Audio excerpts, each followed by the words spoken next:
एक चीज़ होती है जिसे बोलते हैं पामो प्लांटर हाइपर हाइड्रोसिस। हथेली और तलवे में बहुत ज़्यादा पसीना आता है, उंगलियां हमेशा गीली रहती हैं। स्टूडेंट लाइफ में तो बहुत मुश्किल होती है, अगर आप एग्ज़ाम में कॉपी लिख रहे हो तो पूरी कॉपी गीली हो जाती है, पूरी इंक फैल जाती है। और फिर जब आपको जॉब लगती है तो आपको पता चलता है कि मेडिकल में आपको छांट दिया जाएगा, सेलेक्ट होने के बावजूद आपका सिलेक्शन फाइनल नहीं होगा। तो ज़्यादातर तो ये रोज़मर्रा का डिस्कम्फर्ट होता ही है, लेकिन जॉब में और मेडिकल में मुश्किल की वजह से ज़्यादा लोगों को इसका ट्रीटमेंट लेने की ज़रूरत पड़ती है। तो आज हम इसके ट्रीटमेंट ऑप्शंस के बारे में बात करेंगे। बहुत सारी टैबलेट्स हैं, कुछ लगाने के लोशंस हैं जिससे कि हाथ सूख जाता है, पर ये टेम्प्रेरी होता है और लॉन्ग टर्म उस लोशन को लगाते रहना पड़ता है ताकि अंदर से स्वेट ग्लैंड धीरे धीरे एट्रोफी हो जाए, यानी कि मुरझा जाए, सूख जाए हमेशा के लिए। और जो मैं आज दिखाने वाला हूँ वो एक ख़ास तरह का इंजेक्शन है जिसे बोटुलिनम टॉक्सिन इंजेक्शन बोलते हैं। एक तरह का बैक्टीरिया होता है जो ऐसा टॉक्सिन बनाता है कि उस टॉक्सिन को हम बहुत सेफ डोज में कैलकुलेट करके स्किन में अगर डालेंगे तो पसीने की जो ग्लैंड्स हैं वो इनएक्टिव हो जाती हैं और हमारे हाथ पैर एकदम सूख जाते हैं।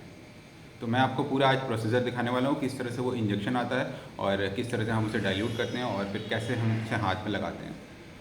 ये 100 यूनिट्स होती हैं एक बहुत छोटी सी शीशी में, और डिपेंड करता है आपको कितने डोजेज़ लगने हैं। तो इसी कॉस्ट 10,000 से 30,000 के बीच में भी हो सकती है। कितना एरिया कवर करना है, हाथ में कवर करना है, पूरा हथेली और पूरा तलवा कवर करना है, सब पे डिपेंड करता है। जो हम लोग ब्रांड यूज़ कर रहे हैं वो BTX से है और इसे बहुत कोल्ड चेन मेंटेन करके लाया जाता है, यानी कि जहाँ ये बनेगा वहाँ से इसको -डिग्री टेम्परेचर पे लाया जाता है और फिर वो पूरे सभी अपने स्टेप्स पे हमेशा कोल्ड चेन में मेंटेन रहता है। वो आइस बॉक्स में फिर डिलीवर होता है और हम उसे हमेशा फ्रिज में रखते हैं और तुरंत उसे लगा देना होता है। तो मैं आपको दिखाऊंगा कि किस तरह से ये दिखने में कैसा होता है और फिर जब हम इसका इंजेक्शन बनाते हैं उसका इंजेक्शन कैसा होता है। बहुत छोटा सा इंजेक्शन होता है, उसकी निडल भी बहुत छोटी सी होती है। वो बहुत बारीक सी सुई आपके हथेली में हर जगह पोर्स में हम लगाएंगे और जहाँ जहाँ हम लगाएंगे उसके आसपास का काफ़ी दायरे में जो ग्लैंड्स हैं वो काम करना बंद कर देंगे, तो हाथ में पसीना आना बंद हो, इमीडिएट इफेक्ट होता है, पसीना आना तुरंत बंद हो जाता है। इसे हम लोग और भी चीज़ों के लिए यूज़ करते हैं, बोटॉक्स के नाम से। रिंकल्स फेस के कम करने हो उसके लिए, फाइन लाइंस कम करनी हो उसके लिए। हालांकि इसका इफेक्ट जो है वो परमानेंट नहीं होता, एक समय के बाद 6 से 8 महीने, 9 महीने, कुछ लोग कहते हैं कि साल भर तक इफेक्ट था, तो धीरे धीरे उसका इफेक्ट वापस जाना शुरू होता है और फिर से थोड़ा थोड़ा स्वेटिंग रीअपियर होना शुरू होती है। लेकिन कुछ ग्लैंड्स एट्रोफी हो जाती हैं, हमेशा के लिए सूख जाती हैं, तो कुछ तो बेटर रहता है अभी की तुलना में। तो अगर आपको हथेली और तलवे में पसीने वाली ये प्रॉब्लम हो तो ये बाकी का वीडियो देखिए कैसा होता है इंजेक्शन और कैसे हम इसे लगाते हैं। ये मेरे चैम्बर में पीछे फ्रिज में रखा हुआ है, ये आइस बॉक्स हैं जिसके साथ बोटुलिनम टॉक्सिन डिलीवर होता है और हम इसे हमेशा कोल्ड चेन में रखते हैं। अपने पूरे रास्ते में जहाँ से बना है वहाँ से मेरे यहाँ आने तक हमेशा -डिग्री में रहता है। और ये हम अनबॉक्सिंग कर रहे हैं, खोल रहे हैं। BTX से ब्रांड है। इतने बड़े से पैकेट में बहुत छोटी सी वायल निकलेगी। इसकी एक एक बूंद बहुत कीमती होती है और इसमें होता है पाउडर, ड्राइड पाउडर के रूप में यहाँ आता है। हम इसमें मिलाएंगे नॉर्मल सेलाइन और फिर इंजेक्शन बनेगा।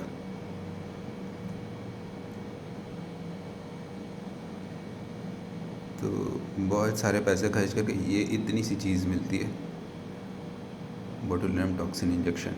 कुछ बैक्टीरिया होते हैं जो एक ऐसा टॉक्सिन बनाते हैं जिसे हम स्किन में यूज़ करते हैं। तो ये है टेक्नोलॉजी का कमाल। पसीने की ग्रंथियाँ धीरे धीरे श्रिंक हो जाएंगी। इसे इंट्राडर्मली लगाया जाता है, यानी कि स्किन में बहुत ऊपर की परत में इसे लगाते हैं, जहाँ पर पसीने की ग्लैंड्स होती हैं ठीक उसी के आसपास। हाथ को थोड़ा सा सुन्न करने वाली दवाइयाँ हम पहले डाल देते हैं ताकि बहुत ज़्यादा बाद में फ़ील ना हो, और इंजेक्शन लगने के काफ़ी देर तक भी हाथ में थोड़ा नमनेस और सुन्नपन बना रहे ताकि कोई आफ्टर इफ़ेक्ट, कोई पेन वाली फीलिंग ना हो। हालांकि सुन्न करने का इंजेक्शन भी तो इंजेक्शन ही है, तो वो भी थोड़ा पेन तो करता ही है, लेकिन फिर लगने के बाद हाथ में थोड़ा सा मोटा मोटा महसूस होने लगता है, नमनेस या सुन्नपन की फीलिंग आ जाती है। ज़ाइलोगेन हम यूज़ करते हैं, इसे डाइल्यूट कर देते हैं, बहुत ज़्यादा डाइल्यूट कर देते हैं क्योंकि हमें बहुत हल्का सा इफेक्ट चाहिए।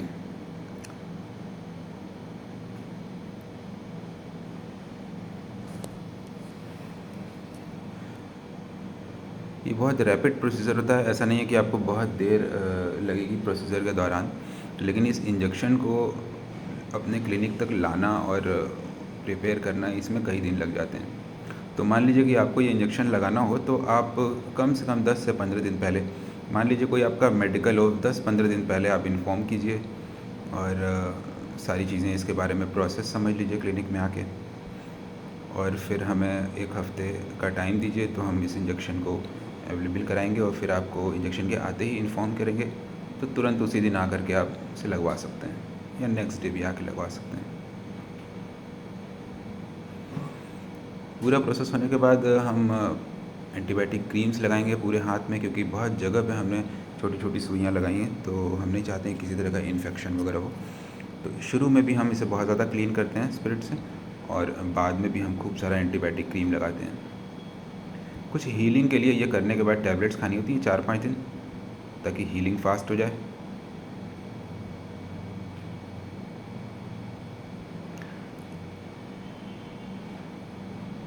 इसमें जो सिरिंज यूज़ करते हैं, ये 1 ml की सिरिंज होती है और ये 40 यूनिट्स में डिवाइडेड होती है। जो हमारे 100 यूनिट्स हैं, इसमें हम करीब करीब 4 ml नॉर्मल सेलाइन यूज़ करते हैं, और फिर इस तरह से हाथ में एक ग्रिड बनाते हैं, और ये ग्रिड बना करके हर एक ग्रिड में एक इंजेक्शन लगेगा। 4 ml नॉर्मल सेलाइन में जब हम 100 यूनिट्स को डाइल्यूट करते हैं तो हर एक ml में 25 यूनिट्स आ जाती हैं। फिर जब हम इसे 1 ml की सिरिंज में भरते हैं तो उसमें 40 ग्रेडेशंस होते हैं। तो हर 40 ग्रेडेशंस में अगर 25 यूनिट है तो हर यूनिट में इंजेक्शन की हर एक जो छोटी डंडी होती है, यूनिट होती है, उसमें 0.6 के करीब बोटुलिनम टॉक्सिन आएगा, और हमें देना होता है करीब करीब 2 यूनिट तक हर ग्रिड में। थोड़ा कम थोड़ा ज़्यादा भी हो सकता है। तो हमने टोटल 4 सिरिंजेस बनाएंगे हम पूरे के पूरे उस वायल से, और इन 4 बड़ी सिरिंजेस को हम 2 एक हाथ में और 2 दूसरे हाथ में लगाएंगे। हर पॉइंट पे हम 3 यूनिट्स 3 ग्रेडेशंस, मतलब कि 0.6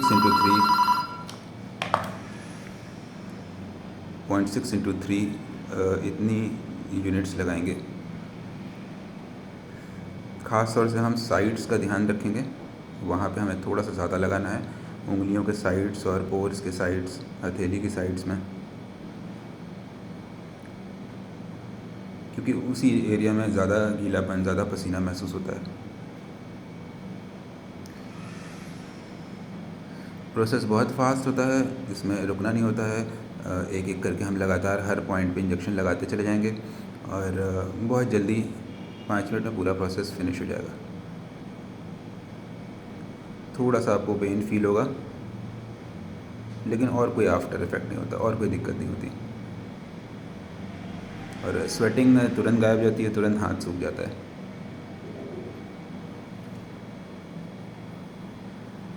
इस केस में हम सिर्फ हथेली को, पाम को कवर कर रहे हैं, क्योंकि ज़्यादा प्रॉब्लम जो रोज़मर्रा के काम में हमें ज़्यादा प्रॉब्लम होती है वो हाथ के पसीने से होती है, पैर के पसीने से बहुत ज़्यादा प्रॉब्लम नहीं होती।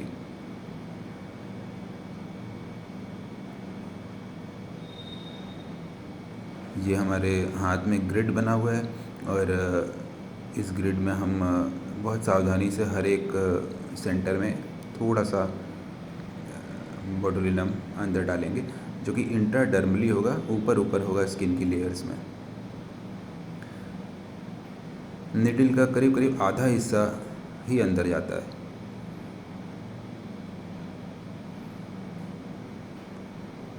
आप देख सकते हैं कि हमें बहुत कम टाइम लग रहा है हर एक इंजेक्शन को कंप्लीट करने में, बहुत ज़रा सा यूनिट्स अंदर जा रही हैं, और हम ग्रिड में एक के बाद एक बढ़ते चले जा रहे हैं। एक सीक्वेंस में बढ़ना ज़रूरी होता है ताकि कोई एरिया स्किप ना हो जाए। जब आप ये इंजेक्शन लगा लेंगे और फिर आपको कोई मेडिकल एग्जामिनेशन में जाना है, तो आपके हाथ एकदम नॉर्मल व्यक्ति की तरह रहेंगे, पूरी तरह से सूखे हुए, कोई प्रॉब्लम नहीं रहेगी, और आप आसानी से मेडिकल एग्ज़ाम पास कर लेंगे। और फिर जब आपका सिलेक्शन हो जाएगा, आपकी ट्रेनिंग हो जाएगी और आप जॉब करने लग जाएंगे, तो 6 महीने, 8 महीने, साल भर बाद आपको फिर स्वेटिंग शुरू होगी, लेकिन तब तक आप टेंशन फ्री हो चुके रहेंगे और काम भी करना शुरू कर चुके रहेंगे, और कोई मेडिकल भी पेंडिंग नहीं रहेगा। उसके बाद भी अगर आप चाहें तो फिर से एक डोज़ ले सकते हैं। आगे 1-2 साल और बेटर रहेगा अगर आपकी ट्रेनिंग कंप्लीट नहीं हुई और आप चाहते हैं कि अभी भी आपके पाम और सोल्स में स्वेटिंग ना हो, तो सेकंड सेशन ले सकते हैं। और अगर आपको लगे कि अब जो सबसे क्रिटिकल पॉइंट था जो मेडिकल एग्ज़ाम का वो ओवर हो चुका है और अब और ज़रूरत नहीं है इंजेक्शन की, तो आप नहीं भी ले सकते हैं। कुछ लोशंस भी हम प्रिस्क्राइब करते हैं जिसको अगर आप लगातार लगाएं तो पसीने की ग्रंथियाँ कुछ टेम्परेरी सूखती हैं। टेम्परेरी इफेक्ट कुछ दिनों का होता है, यानी आप लगाएंगे तो रोज़ लगाना है एक बार तो आपका हाथ सूखा रहेगा, बंद करेंगे थोड़ा थोड़ा स्वेटिंग फिर शुरू हो जाएगी। पर आप महीनों तक उसको लगाते रहेंगे, साल 2 साल 3 साल लगाते रहेंगे तो कुछ ग्लैंड्स उससे भी एट्रोफी हो जाती हैं, सूख जाती हैं और हेयर आना बंद स्वेट आना बंद हो जाता है।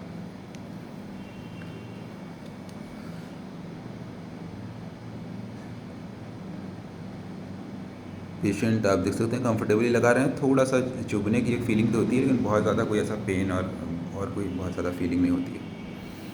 कुछ हमने एक्स्ट्रा फिंगर्स के साइड में भी लगा दिया, हम पूरा कंप्लीट कर चुके हैं लेकिन हम साइड्स में भी थोड़ा सा एक्स्ट्रा लगा रहे हैं ताकि बची हुई यूनिट्स यूज़ भी हो जाएं और जो हमारे सबसे क्रिटिकल पॉइंट्स हैं वो अच्छे से कवर हो जाएं।